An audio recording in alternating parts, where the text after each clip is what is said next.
Hello everyone, this video is going to be about why narcissistic people are so selfish, and there's plenty of reasons why they are selfish, but it's based on the trait of the disorder, which is the preoccupation with power and success. I'm Elizabeth Shaw. Welcome to the channel. If you are new to the channel and you like the information, please do subscribe. Thank you very much for the support of the returning subscribers. I hope the information is helping you.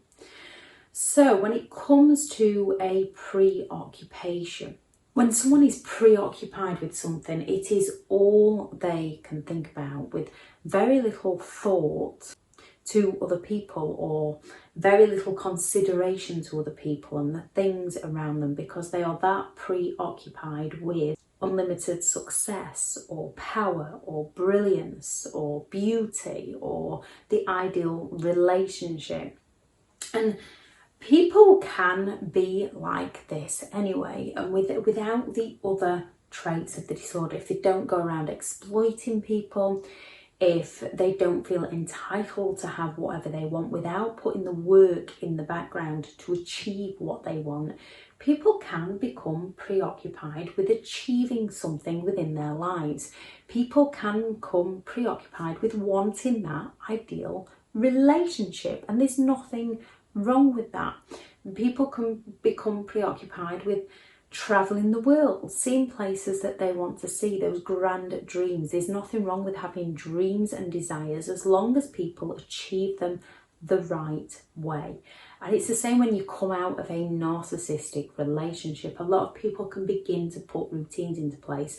A lot of people can start dreaming of where they'd like to live and trying to create that for themselves within their lives the right way. A lot of people can start building their own businesses or going back to school and getting an education and taking their life in a different direction and becoming preoccupied with that, trying to gain momentum to achieve a goal, to achieve a dream. When it comes to narcissistic people, yes, you do have some that have achieved their goals, but the majority of them are just fantasies that they exaggerate to other people about who they will be, who people they know, places they've been that they haven't actually been to, that they exaggerate to people to pull people in. That sort of arrogance that people mistake as confidence that draws people into them.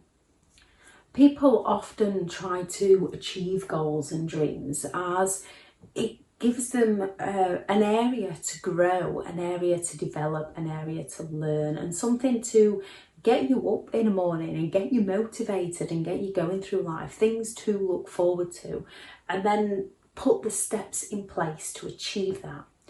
With a narcissist, they are often driven by the addiction to feel special, to feel unique. They often miss the steps of putting the work in within a relationship. They miss the steps of putting the work in to get to know somebody. How they do it is they manipulate somebody. They meet someone and they love bomb them. They plaster their social media. They constantly bombard with messages. They can be sending expensive gifts. They can be full of flattery towards other people, so that when they're flattering the new partner feels obligated to compliment the narcissist back. When they are lavishing people with gifts, the new partner then feels guilty if the narcissist asks them to meet them somewhere or do something and they've got other plans. Because they've been lavished with the gifts, they feel guilty for saying no. And a narcissist will guilt trip. They will throw tantrums. When you put up a boundary, even in the early stages, when you put up a boundary, they can emotionally blackmail you into getting their needs met, because they are that preoccupied with having the ideal relationship. They miss out the part of actually getting to know you as a person for who you are. So they get to know you so they can exploit you. They get to know your dreams, they get to know your desires, they get to know your hobbies. And in those early stages, they can be intensely listening to you and who you are, so that they can future fake, they can mirror you, they can tell you everything that you would like to hear, everything that you would like out of a relationship. They're not going on that, in that moment in time in the beginning, they're not going on what they would like out of a relationship. They're going on the fact that they want a relationship. They don't want to be on their own. They don't want to be abandoned. They need to pull somebody in to feel special about themselves, to lift themselves up. So they mirror you, and they will talk about all your likes and dislikes, and they will offer all these dreams. They'll often want to rush the relationship along. They'll often start discussing marriage or moving in or having children and rush it along to get that ideal relationship that they want. And we can often feel quite uneasy around them and confused around them. But yeah, as we just trust people and we don't see what their game is, we can make excuses up within our minds. Our beliefs pull us in to that relationship because we are also looking for a relationship. That's why we are dating somebody. So we believe we've met someone that likes the things that we like. So when the conversation, when they then start to monopolise the conversation and it turns into all about them, we miss what's happened in the middle there. And our beliefs are locked on that person who was constantly messaging us, who was full of flattery towards us, who was sending us those gifts, who was full of praise and admiration for us. We are locked in the past of who they showed themselves to be, who they sold themselves to be, and we miss what's happening in the present of who they genuinely are.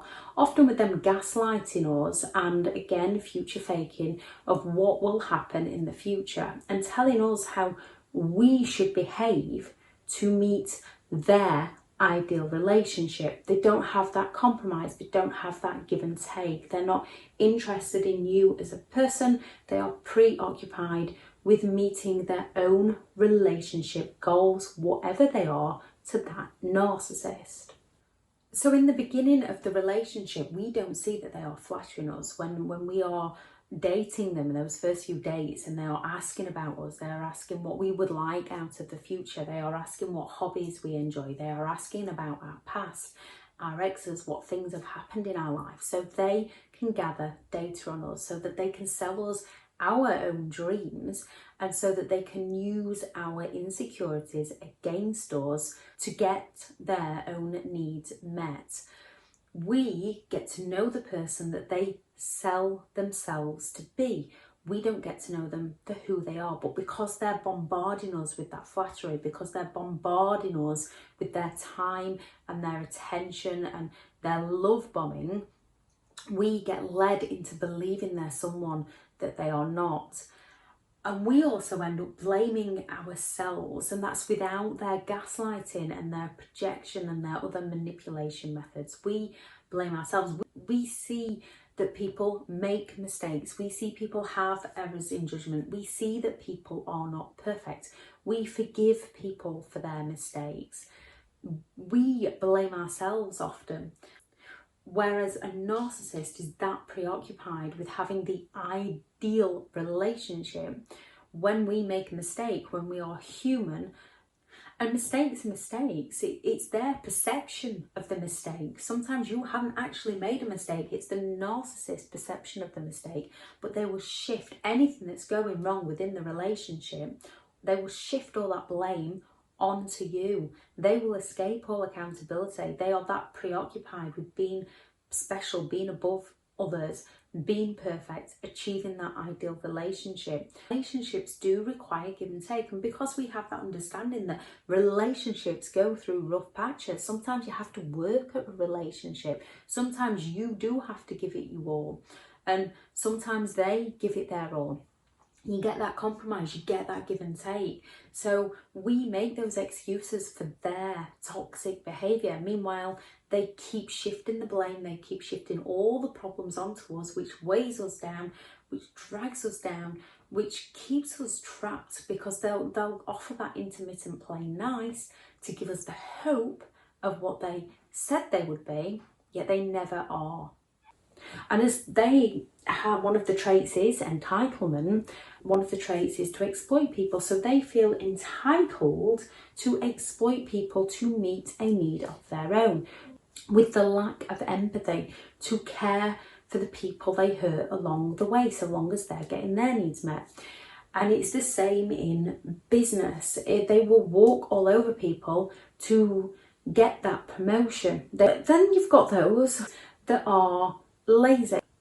The victim narcissist, who will often, they will have these dreams of power and success. They will have these dreams of grandiosity, but they often miss the mark. But instead of looking internally, they play the victim. So they will be the ones that, I would have got that promotion, but they sucked up, because they believe they are special, because they believe they are above others. They don't feel like they should work hard to achieve the goal that they want. They believe that other people have sucked up and they're not a suck up. And some narcissistic people will suck up to manipulate, to get their desired dream delivered to them. Some will not. They are all individuals. To be on the disorder, they do need 5 of the 9 traits. So if you are dealing with a genuine narcissist, they all have the disorder, but they are all individuals, and it also depends which of the traits are more dominant in that narcissist. So if you have a narcissist that's preoccupied with massive success, they will go all out to achieve that massive success. If you've got a narcissist that's preoccupied with getting that relationship, they will go all out to get that relationship. If you are with or know a cerebral narcissist, they will go all out with their brilliance, with their intellect, to be the best at everything and put other people down. If you are with or know a somatic narcissist, they will be going all out for their looks, their body. So the fantasies depend on the narcissist you are personally dealing with. Narcissists often deep down are full of insecurities, and they need to manipulate to feel special within themselves. And they do become preoccupied with fulfilling their own needs. Their own needs do have to come first. And when they feel like other people aren't putting their needs first, they feel criticism. And that's when you get things like the tantrums, the silent treatments, when they invalidate you, when they criticize you, when they put you down, because their ego has been dented, because their belief, their pride in the fact that they are special and they are above others has been dented. So they feel a need to put the people down to feel better within themselves. And there's no wrong in feeling special. There's no wrong with having dreams. There's no wrong with having goals. It's just how different people go about achieving those. Narcissistic people go around exploiting other people and taking shortcuts and hurting other people to achieve what they want. People not on the disorder going around putting in the time, the effort, the hard work, caring about other people's needs as well as their own.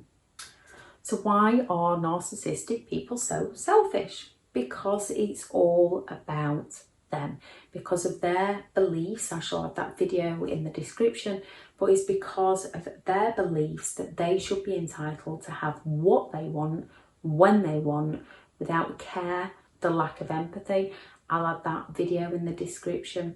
Without a care for who they hurt along the way, with their willingness to exploit people because they believe that they are above other people and they are entitled to have their needs met. So when it comes to recovery from a narcissistic relationship, you are entitled to put yourself first. You're not doing it to manipulate people. You're not doing it to hurt people. You are doing it to heal yourself, to create a happier life for yourself, to find the things that you love and you enjoy. And often we can find these by looking back of the dreams the narcissist sold us, these will be dreams that at some point in that love bombing we told them. So when you start looking at the things for the future, because our own beliefs can keep us trapped within that relationship, our own beliefs can keep us locked in that relationship because we have the hope of achieving those dreams with that person, which we will never get because they are not who they sold themselves to be. It's not always the person you miss, it can be the dreams that you miss, and you can still achieve those dreams. You'll just not achieve it with that person because they are only ever going to let you down. If someone keeps letting you down, that is who they are as a person. They are not going to change. And when we put so much time and effort into a relationship or a job or a business adventure or anything, when we put so much time and effort, we can then get locked on the hope of achieving that dream, even if that person we are trying to achieve it with is not right for us. And we can still achieve that dream. We just have to move ourselves away from the negativity of that person that's exploiting us to find the people that will help us. And even if that's your parents, if your parents are forever putting you down, invalidating you, telling you you're not good enough, you are worthy, you deserve better, and you deserve to be happy. You are allowed to walk away from people like that. Because sometimes our hopes in how things should be keep us trapped in a situation of how things shouldn't be. If you do like the information on the channel, please do subscribe. Add anything that you think will help someone else into the comments, and I hope you all have an amazing day. Bye.